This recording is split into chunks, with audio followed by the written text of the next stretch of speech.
El libro de Levítico contiene muchas enseñanzas, muchas aplicaciones espirituales. Es un libro que muchos no quieren estudiar, pues porque habla de muchas cosas rituales. Pero en medio de todo eso hay grandes enseñanzas para nosotros. En el capítulo de hoy nos describe la consagración de Aarón y sus hijos al ministerio sacerdotal. Ellos iban a iniciar una nueva etapa en su vida. Serían ministros del pueblo. Entonces Moisés reunió a la congregación a la puerta del tabernáculo, y ahí entonces dio varios pasos que ahora el capítulo lo describe. En primer lugar, en el verso 6 dice que los lavó. Notemos que ellos no podían lavarse a sí mismos, fue Moisés el que los lavó. Tampoco nosotros podemos limpiar nuestra vida de pecado por nosotros mismos, por nuestras propias obras. No, nosotros necesitamos que Dios opere una limpieza en nosotros. Y obviamente el primer paso de limpieza, la Biblia enseña que es por medio del bautismo.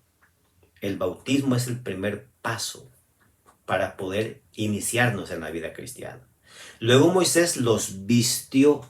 Interesante, porque les quitó la ropa, que era símbolo del pasado, y les puso una ropa nueva, limpia, descrita por Dios. O sea, cada elemento de esa ropa fue estipulado por Dios para su ministerio. Entonces, ellos no podían continuar vestidos de la misma manera. Y hermanos, cuando nosotros nacemos a una nueva vida, tenemos que dejar el pasado.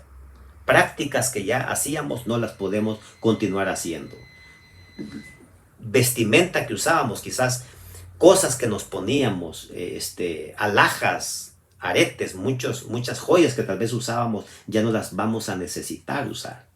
Es interesante porque muchos creen que la vida cristiana es de seguir haciendo lo mismo que antes. No, antes hacíamos las cosas porque no sabíamos, pero una vez vamos dando los pasos hacia el cielo, vamos haciendo cambios. Luego dice el verso 12 que Moisés también los ungió, es decir, los lavó, los vistió y ahora dice los ungió. El ungimiento era en aceite. El aceite es un símbolo del Espíritu Santo. Jesús enseñó, el que no nace del agua del bautismo y no nace del Espíritu no puede ver el reino de Dios. El bautismo es un paso indispensable, pero también el bautismo por el Espíritu Santo también lo es. Por eso Pedro dijo, arrepentíos y bautícese cada uno y recibiréis el don del Espíritu Santo. Cuando Jesús se bautizó, dice que el Espíritu Santo descendió en forma de paloma y lo ungió y lo capacitó para el ministerio que él desempeñó. Todos nosotros necesitamos dar esos pasos. Nos bautizamos, Cristo nos viste con su vestimenta, son quitadas las ropas viles, llenas de pecado, manchadas por el pecado. Luego viene el ungimiento espiritual. Ese ungimiento viene conforme nos bautizamos. Sin embargo, la Biblia dice también que el bautismo del Espíritu Santo es un asunto diario. Cada día debemos morir y cada día debemos nacer a una nueva vida por medio del Espíritu Santo. Pero luego dice que también Moisés, en cuarto lugar, presentó ofrendas por ellos. Pues ya previamente Dios le había enseñado a Moisés de los distintos sacrificios que debía presentar: una ofrenda por el pecado, un holocausto, la ofrenda de la consagración, una ofrenda oblatoria mecida.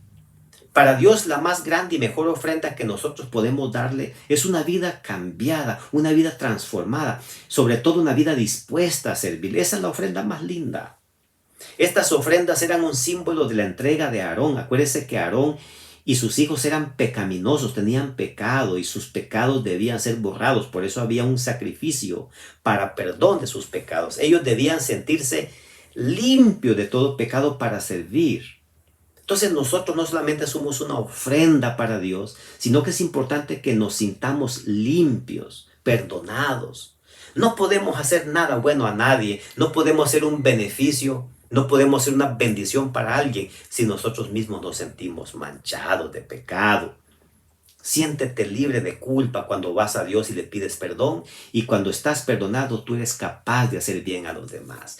Y en quinto y último lugar, que es una parte muy hermosa acá en el capítulo, es que Moisés tomó de la sangre del carnero que había ofrecido en sacrificio, tomó un poco de sangre, untó, dice, en la oreja derecha, en el pulgar del dedo, pulgar derecho de la mano y también el pulgar derecho del pie de Aarón y de sus hijos. De ahora en adelante, estos hombres tenían que cerrar sus oídos a las sugerencias del mal y estaban siendo consagrados para que estos oídos estuviesen proyectados hacia la voz de Dios, abiertos a las órdenes exclusivas de Dios, a tono con Dios. Sus manos y sus pies tenían que ser apartadas y consagradas para dedicarse exclusivamente al bien de los demás, para caminar rectamente en los pasos de Dios. Qué hermoso este concepto, porque tú y yo también debemos aplicar, en este caso, el cristianismo a nuestra vida y ser distintos. Toda nuestra vida debe estar exclusivamente dispuesta y a tono con la voluntad de Dios. Es importante que nuestros oídos, nuestros labios, nuestros órganos, nuestra mente esté totalmente a tono con la voluntad de Dios y podamos hacer las cosas según la voluntad del Señor. Me gusta lo que dice Moody. Fueron consagrados el oído para oír las palabras del Señor, la mano, dice, para efectuar las obras del Señor y el pie para dirigirse a los encargos de Dios. Todos nosotros, mis queridos hermanos, tenemos un encargo de parte de Dios. Vas caminando hacia donde debes ir en cumplimiento de la asignación que Dios te dio. ¿Están consagrados tus pies exclusivamente para Dios?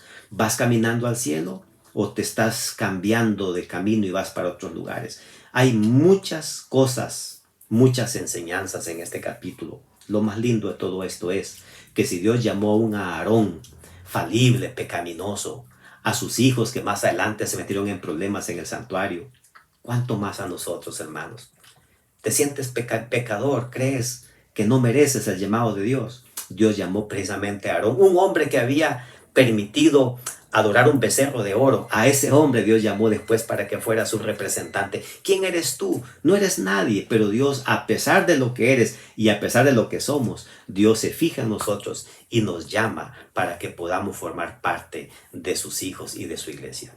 Pasa un hermoso día y que Dios te bendiga.